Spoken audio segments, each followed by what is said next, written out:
ఓం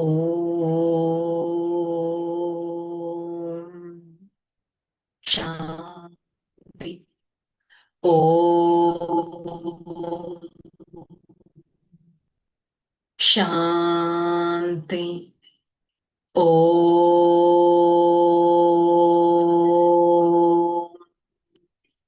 శాంతి. ఓం శాంతి. నేను ఆత్మ, ప్రేమ స్వరూపాన్ని. ఆత్మిక ప్రేమ సదా నన్ను ముందుకు తీసుకెళ్తుంది.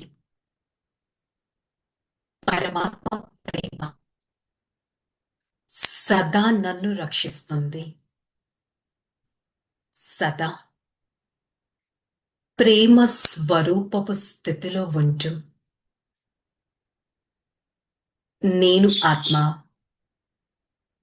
ఈ క్షణం నా ప్రియమైన తండ్రి పరం ఆత్మ వారి సన్ముఖంలో జ్ఞాన మురళిని వింటున్నట్టు అనుభవం చేసుకుంటాను.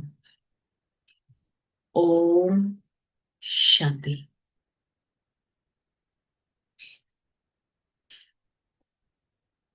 ओम शांति। मुरली डेट 4/9/2025। आज का हेडिंग, मीठे बच्चे, संगम पर तुम्हें प्यार का सागर बाप प्यार का ही वर्षा देता है, इसलिए तुम सबको प्यार दो, गुस्सा मत करो. బాబా చెప్తున్నారు, ఈ రోజు మన యాటిట్యూడ్ గురించి చెప్తున్నారు. లవింగ్ గా ఉంటున్నామా, ఇంకెలా ఉంటున్నాం? ఈ సంగమ యుగంలో స్వయం ప్రేమ సాగరుడైన పరమాత్మ అందరికీ ప్రేమ యొక్క వారసత్వం ఇవ్వడానికి వచ్చారు. సో మీరు అందరినీ ప్రేమించండి. Be a loving soul. అందరినీ ప్రేమించండి, కోప్పడకండి అని చెప్తున్నారు. ప్రశ్న, अपने रजिस्टर को ठीक रखने के लिए बाबा ने तुम्हें कौन सा रास्ता बताया?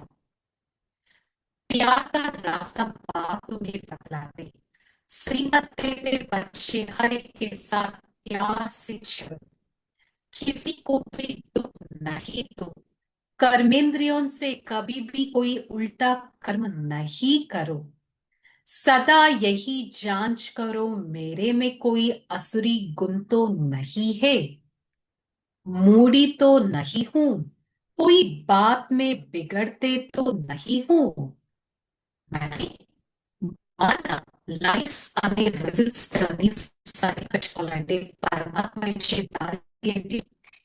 ప్రేమ యొక్క దారి. బాబా ఏం చెప్తున్నారు, ఏ స్వీట్లు ఇస్తున్నారు? ప్రతి వారితో ఎంతో ప్రేమ మలుచుకోండి. కర్మేంద్రియాలతో ఎలాంటి కర్మలు చేయకూడదు. సదా చెక్ చేసుకోవాలి, నాలో ఎలాంటి అవగుణాలు లేవు కదా. సదా చెక్ చేసుకో, నాలో ఎలాంటి అవగుణాలు లేవు కదా. మూడ్ ఆఫ్ గా మనం ఏదైనా విషయం గురించి డిస్టర్బ్డ్ అయిపోయి కన్ఫ్లిక్ట్స్ లోకి వస్తున్నానా, వచ్చి ఇతరులను హర్ట్ చేస్తున్నానా చెక్ చేసుకోవాలి. मीठे मीठे रूहानी बच्चों ने गीत सुना, कौन सा है गीत? यह वक्त जा रहा है. మరి మధురాతి మధురమైన పిల్లలు పాటను విన్నారు. ఈ సమయం ఇప్పుడు వెళ్ళిపోతుంది. ఈ సమయం వెళ్ళిపోతుంది. दिन प्रतिदिन अपना घर अथवा मंजिल नजदीक होता जाता है. अब जो कुछ श्रीमत कहती है उसमें गफलत नहीं करो. దిన ప్రతిదినం మన గమ్యం దగ్గరగా వస్తూ ఉంటుంది. దిన ప్రతిదినం గమ్యం దగ్గరగా వస్తూ ఉంటుంది కాబట్టి ఏం జరిగినా కానీ శ్రీమతాన్ని వదలకూడదు, పొరపాట్లు చేయకూడదు. बाबा का डायरेक्शन मिलता, सबको मैसेज पहुंचाओ. బచ్చే జాంతే లాఖో కరోడోं का यह మెసేజ్ देना है. బాబా యొక్క డైరెక్షన్ ఏంటి? అందరికీ పరమాత్మ యొక్క మెసేజ్ ఇవ్వండి. లక్షలు కోట్ల మందికి కూడా ఈ మెసేజ్ వెళ్ళాలి. పరమాత్మ భూమి పైన అవతరించారు దివ్య జ్ఞానం వినిపించడానికి, ఈ సృష్టి రహస్యం వినిపించడానికి. ఈ మెసేజ్ ప్రతి ఒక్కరికి వినిపించాలి. बच्चे जानते लाखों करोड़ों को मैसेज देना ही, फिर कोई समय आ भी जाएगा या बहुत हो जाएगा तो बहुतों का मैसेज देंगे. बाबा का मैसेज मिलना तो सबको है. సో ప్రతి ఒక్కరికి మెసేజ్ అయితే వెళ్ళాల్సిందే. మెసేజ్ కూడా చాలా సహజం. ఏంటా మెసేజ్? సిర్ఫ్ అప్నే కో ఆత్మ సమझो, బాబా కో యాద్ కరో. పరమాత్మ ఇచ్చి మెసేజ్ ఏంటి? స్వయం ఆత్మ అని భావించాలి, పరమాత్మని స్మృతి చేయాలి. ఈ కర్మేంద్రియాలతో మనస వాచ కర్మన చెడు కర్మ చేయకూడదు. Underlined point. ప్రతి ఒక్కరికి ఏం మెసేజ్ ఇవ్వాలి? స్వయం ఆత్మని భావించాలి, పరమాత్మని స్మృతి చేయాలి, కర్మేంద్రియాలతో మనస వాచ కర్మన ఎలాంటి చెడు పనులు చేయకూడదు. ఎందుకంటే ఫస్ట్ మనస థాట్స్ లోకి వస్తుంది, నేను ఈ పని చేయాలి అని, వెంటనే వాచాలోకి వచ్చేస్తుంది. కానీ మీరు ఏది రైట్ ఏది రాంగ్ అనే బుద్ధి మీకు లభించింది. ఇది పుణ్య పన ఇది పాప పన అనే బుద్ధి కూడా మీకు లభించింది. హృదయంలో సంకల్పం వస్తుంది నేను కోప్పడాలి అని, కానీ వెంటనే బుద్ధిలోకి రావాలి కోప్పడితే పాప కర్మ చేసేస్తున్నాను అని. అలాంటి సిచ్యువేషన్ కి సొల్యూషన్ ఏంటి? బాబాని స్మృతి చేసి పుణ్య పని అనేది చేయాలి. ऐसे नहीं अच्छा अभी हुआ फिर नहीं कहेगा. ఇలా అయితే అనకూడదు, మంచిగా అయింది ఇలాగే జరగాలి, మళ్ళీ ఇంకోసారి వాళ్ళు అలా చెయ్యరు, ఇలా అంటూ ఉంటాం కదా. ఇలాంటి మాటల్లోకి రాకూడదు. ఎందుకంటే అది ఒక్కసారి వచ్చిందంటే అది మీకు అలవాటుగా అయిపోతుంది. మనుషులు ఇలాంటి కర్మలు చేస్తూ ఎంతో పాపాన్ని మూట పట్టుకుంటారు, వికారాల్లోకి వెళ్ళిపోతూ ఉంటారు. వికారాల్లోకి వెళ్ళడం అది కూడా పాప కర్మ. अब बाबा ने बताया बड़े से बड़ा पाप इन पर जीत पहनाने, सबको बाबा का मैसेज देना ही. అన్నిటికంటే పెద్ద పాపం పంచ వికారాల పైన విజయాన్ని పొందటం. అట్ ద సేమ్ టైం అన్నిటికంటే పుణ్యమైన పని ప్రతి ఒక్కరికి పరమాత్మ యొక్క మెసేజ్ ఇవ్వటం. ఒకటే చెప్పాలి, గాడ్ ఫాదర్ ఈస్ వన్, వారినే స్మృతి చేయాలి. రిమెంబర్ గాడ్ ఫాదర్ అనే మెసేజ్ ఇవ్వాలి. గాడ్ ఫాదర్ దగ్గరికి ఇప్పుడు వెళ్ళాలి. గాడ్ ఫాదర్ ని ఎలా స్మృతి చేయాలి? He is also the point of light. First మనం పాయింట్ యొక్క స్థితిలో ఉంటూ ఆ పాయింట్ ని స్మృతి చేయాలి. ఆత్మ ఒక శరీరం వదిలి ఇంకొక శరీరాన్ని అయితే తీసుకుంటుంది. గాడ్ ఫాదర్ అనగా పరంధామానికైతే ఆత్మ ఆటోమేటిక్ గా వెళ్ళిపోదు, మళ్ళీ ఇక్కడే జన్మ తీసుకోవాల్సి వస్తుంది. సో ప్రతి ఒక్కరికి a soul to a soul connection అనేది ఎక్స్ప్లెయిన్ చేయాలి. At the same time supreme father ని కూడా స్మృతి చేయాలి. एक कॉमन रसम है मरने समय ईश्वर को याद करते हैं. బయట ఎవరన్నా లాస్ట్ స్టేజ్ లో ఉంటే తులసి వాటర్ వేసి ఇంకా పరమాత్మను తలుచుకో, ఈశ్వరుణ్ణి తలుచుకో అంటారు. కానీ ఇప్పుడు ప్రపంచమే లాస్ట్ సమయంలో ఉంది. ఏ సమయంలో ఏదైనా జరగచ్చు. మరి నేను ఆత్మ పరమాత్మని సదా స్మృతి చేస్తున్నానా? నాకు గుర్తుంటుంది కదా, ధర్మరాజు ద్వారా నాకెన్నో శిక్షలు తినాల్సి వస్తుంది. మరి నేను పాప కర్మలకు భయపడుతున్నానా? అలాంటి పాప కర్మలు నేను చేయటం లేదు కదా, చెక్ చేసుకోవాలి. నా కోసం రామరాజ్యం స్థాపన అవుతుంది. మరి నేను సదా ప్రాలబ్ధాన్ని అనుభవించాలి అంటే నేను ఆత్మ ఎంతగానో పరమాత్మ శ్రీమతం పైన నడుస్తున్నానా లేదా చెక్ చేసుకోవాలి. धारणा अपनी चाल चलन देवतों जैसी बनानी है. कोई भी ईविल बोल मुख से नहीं बोलना है या आंखें कभी क्रिमिनल ना हो. మన నడవడిక బిహేవియర్ దేవత అంత ఉన్నతంగా ఉండాలి. ఎలాంటి ఈవిల్ మాటలు, డెవిలిష్ టాక్స్ అని అంటారు కదా, అలాంటి మాటలు మీ నోట్ నుంచి కూడా రాకూడదు. ఈ కళ్ళు చాలా మోసం చేస్తాయి. దీన్ని బాగా సంభాలించుకోవాలి. మనం చూసే పద్ధతే మన బిహేవియర్ ని డిపెండ్ చేసేటట్టు చేస్తుంది. क्रोध का भूत बहुत नुकसान करते हैं. ताली दो हाथ से बचती है. इसलिए कोई क्रोध करे तो किनारा कर लेना, उन्हें प्यार से समझाना. ఇవాళ బాగా క్రోధం గురించి చెప్తున్నారు. బికాస్ మనం మన బిహేవియర్ మార్చుకోవట్లేదు కాబట్టి ఈ క్రోధం అనే భూతం చాలా నష్టపరుస్తుంది. అంటాము, ఎక్స్ప్లెయిన్ చేస్తాము, వారు కోప్పడ్డారు కాబట్టి నేను కోప్పడ్డానని. బాబా ఏం చెప్తున్నారు? ఇదైతే తెలుసు, చప్పట్లు 2 చేతులతో మోగుతాయి కదా. మరి వారు క్రోధం చేస్తే మీరు వెంటనే చెయ్యినందుకు కలుపుతున్నారు? మీరు వారికి దూరంగా వెళ్ళిపోండి, ఆర్ అట్లీస్ట్ వాళ్ళకి ప్రేమగా అర్థం చేయించండి.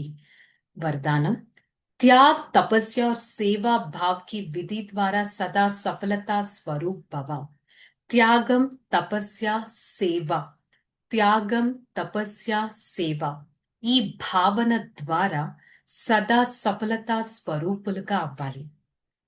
త్యాగం మరియు తపస్య సఫలతకు ఆధారం. త్యాగ భావన ఉండాలి. నేను సత్యమైన సేవాధారిని అనే భావన ఉండాలి. త్యాగము స్వయము మరియు ఇతరుల భాగ్యాన్ని తయారు చేస్తుంది. సో త్యాగం, తపస్య, సేవ భావనతో హద్దు యొక్క భావాలు సమాప్తం అవుతాయి. స్లోగన్ संकल्प द्वारा भी किसी को दुख ना देना यह संपूर्ण अहिंसा है. కొంతమంది అనుకుంటారు నేను మాటలతో వేరే వాళ్ళకి దుఃఖం ఇవ్వలేదు కదా అని. కానీ వాళ్ళ బాబా ఏం క్లారిటీ ఇచ్చారు? సంకల్పం, థాట్స్ ద్వారా కూడా మీరు ఎవరికై దుఃఖం ఇవ్వట్లేదంటే సంపూర్ణ అహింసని మీరు పాటించినట్టు. ఓకే, చలో రిలాక్స్. ఓం శాంతి. నేను ఆత్మ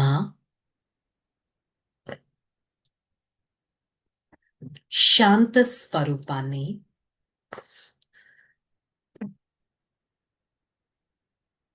సదా నాలో ఆత్మిక ప్రేమను నింపుకుంటున్నాను. ఒక్క క్షణం ఆ ఆత్మిక ప్రేమ విజువలైజ్ చేసుకుంటూ ఆ ప్రేమను నా ఫ్యామిలీ మెంబర్స్ కి, ప్రతి ఒక్క సోల్ కి పంపిస్తున్నట్టు అనుభవం చేసుకుంటాను. ప్రతి ఒక్క ఆత్మకి ఈ ఆత్మిక ప్రేమ చేరుతుంది. నాకు తెలిసిన ప్రతి ఆత్మ ఎంతో చిరునవ్వుతో ఉంది. ప్రతి ఆత్మ ఎంతో ఆనందంగా ఉంది. నేను ఆత్మ పరమాత్మ ప్రేమతో నా ప్రతి అడుగును వేస్తూ పరమాత్మ ప్రేమతో నా భాగ్యపు రేఖను గీసుకుంటాను. I, the soul, a loving child of the Supreme Father. For the next few seconds, I visualize myself as a point of light, a mountain of love, where I try to spread the vibrations of love to every other soul. This is a spiritual love which connects to the Almighty. I experience the radiations of the spiritual love is passing to every person in my family. Everyone is becoming cheerful. This is the time to relax every other soul and help them to maintain at most highest stage, a stage of super sensuous joy. Hey Father, thank you so much for showing me a path to experience the unlimited love. I always try to follow the path of the Supreme Father, a path of love, care, and happiness.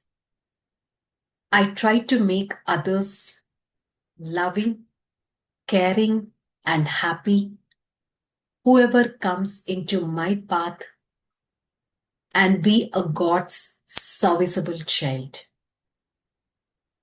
Acha.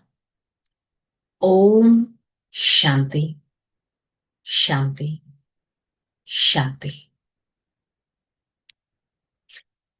I, the soul, experience the unlimited love and happiness from the Supreme Father. Spread the God's love to every part of this body and be the God's loving child all the time. Om Shanti.